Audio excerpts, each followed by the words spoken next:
तो दोस्तों, खचाखच भरा हुआ स्टेडियम था। ओके। कड़ी धूप, इंडिया की मैच चल रही थी। सब जोर शोर से इंडिया जीते ये तमन्ना लेके इतने सारे हजारों लोग स्टेडियम में बैठे थे। और बॉलिंग कर रहा था एक खतरनाक बॉलर। बहुत ही अच्छे अच्छे खिलाड़ी ऑलरेडी आउट होके पेवेलियन में लौट चुके थे। और फिर उस वक्त क्रीज पे आए एक छोटा सा बच्चा। बच्चे को देख के ही लोगों के मन में सवाल आया कि इतने बड़े बड़े दिग्गज खिलाड़ी जहां पे कुछ ना कर पाए, ये छोटा बच्चा क्या कर पाएगा। कुछ बॉल्स उसने खेले भी, और जो डर था वो सच हुआ। उस खतरनाक बॉलर का एक बॉल इतना जोर से आया और उसे धाड़ से लगा। वो बॉल इतना जोर से लगा था कि वो बच्चा गिर गया वहां पे। सब लोग परेशान हो गए। उसके साथ में जो एक दिग्गज खिलाड़ी सिद्धू पाजी थी, वो भी परेशान हो गए। अरे, इस बच्चे को लग गई। उन्हें थोड़ा दर्द भी हुआ, दुख भी लगा कि इतनी कड़ी दोपहर में हम बड़े लोग कुछ नहीं कर रहे और इस छोटे बच्चे पे पता नहीं क्या बीत रही है। फटाफट मेडिकल टीम आई, स्ट्रेचर आया, उस बच्चे को फर्स्ट एड दिया गया और सब ने कहा, बच्चा कोई बात नहीं है, आपको लग गया है, आप स्टेडियम से बाहर जा सकते हो, हम कर लेंगे कुछ। और तभी एक छोटी सी आवाज आई, मैं खेलेगा, मैं खेलेगा। And this is what to convert your obstacles into stepping stones. वो खेला भी और इंडिया के लिए जीता भी। दोस्तों, और एक कहानी बताती हूँ। 13 साल का बच्चा, दूसरे दिन मैथ्स का पेपर।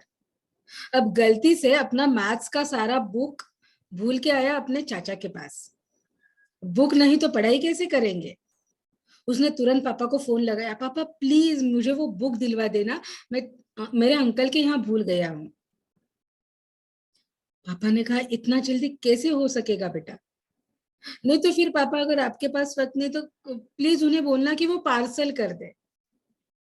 तो पापा हंस के बोले, बेटा कोई भी पार्सल एक दिन में तुम तक नहीं पहुंचेगा, और अगर पहुंचेगा भी 2-3 दिन बाद भी तो भी उसे इतने ज्यादा पैसे लगेंगे कि उसमें तुम खुद का एक बुक नया खरीद लोगे, तो क्यों ये पार्सल करना है। 13 साल का बच्चा, मैथ्स का पेपर। शायद उस वक्त वो मैथ्स का पेपर वो ठीक से नहीं भी दे पाया।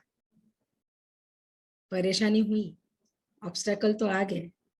फिर उसने सोचा कि ये क्या है, अगर मेरे जैसे कुछ लोग हैं जिन्हें पार्सल की किसी चीज की उसी दिन जरूरत है, तो वो क्या करना चाहिए।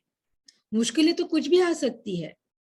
आज मुझे भूख नहीं मिला, हो सकता है किसी को दवाई ना मिले, हो सकता है किसी को खाना ना मिले, हो सकता है कोई इंपॉर्टेंट चीज जो आज के आज उनके पास होनी जरूरी नहीं मिले। तो उन लोगों के लिए मैं क्या कर सकता हूँ। वो 13 साल का बच्चा जुड़ गया एक ऐसी सोच में, और वो जुड़ गया मुंबई के डब्बे वालों के साथ।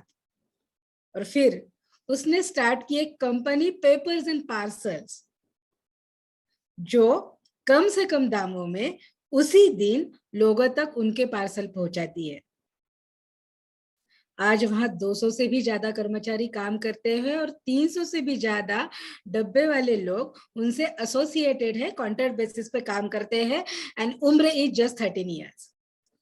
Isn't it amazing. क्या हुआ यहाँ पे। दोस्तों, 19 साल का बच्चा पढ़ाई के लिए बाहर गया घर से। अब घर से बाहर तो गया, लेकिन देख नहीं पा रहा था कि कहाँ पे रहूं, कहाँ पे मुझे अच्छा खाना मिलेगा। तो उसने खुद ही अच्छे होटल्स ढूंढे जो कम पैसों में अच्छी सर्विस दे। और फिर खड़ी हुई world's second largest chain of hotels, OYO. और वो जो टीनेजर है, he is the second youngest billionaire of the world, जिन्होंने 3.5 लाख लोगों को एम्प्लॉयमेंट दी है और इतना सारा बिजनेस भी खड़ा कर दिया है। Isn't it amazing. Just amazing. और थोड़ा सा यहाँ वहां देखिए, बहुत बार क्या होता है पता है, लोग ना एक सर्कल में, एक चक्रव्यूह में फंस जाते हैं। उस चक्रव्यूह को मैं कहती हूँ सर्कल ऑफ डिफिकल्टी। हमेशा उस सर्कल में सेंटर में रह जाते हैं।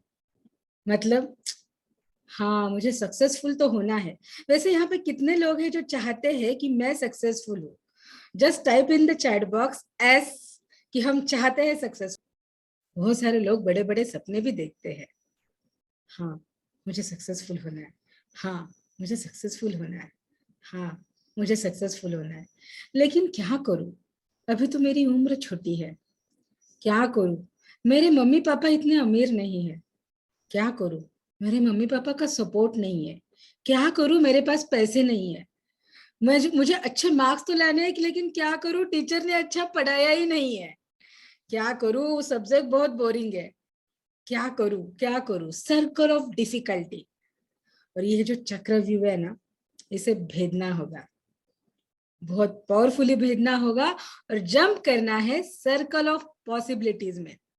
ठीक है, आज मेरे पास रिसोर्सेस नहीं है। ठीक है, आज मेरी उम्र कम है, लेकिन क्या आज मैं शुरुआत कर सकती हूँ? What is the circle of possibility? तो हमेशा याद रखना है, ठीक है रिसोर्सेस नहीं है, ठीक है पैसा नहीं है, how can I make that money? ठीक है मेरे पास नॉलेज नहीं है, how can I build that knowledge? ठीक है मेरे पास स्किल्स नहीं है, आज नहीं है, कैसे मैं इन स्किल्स को डेवलप कर सकती? इसके बारे में सोचना है, क्योंकि हमेशा याद रखिए, दो you don't have resources, you always have resourcefulness. आप हमेशा रिसोर्सफुलनेस में रह सकते हो। क्यों पता है?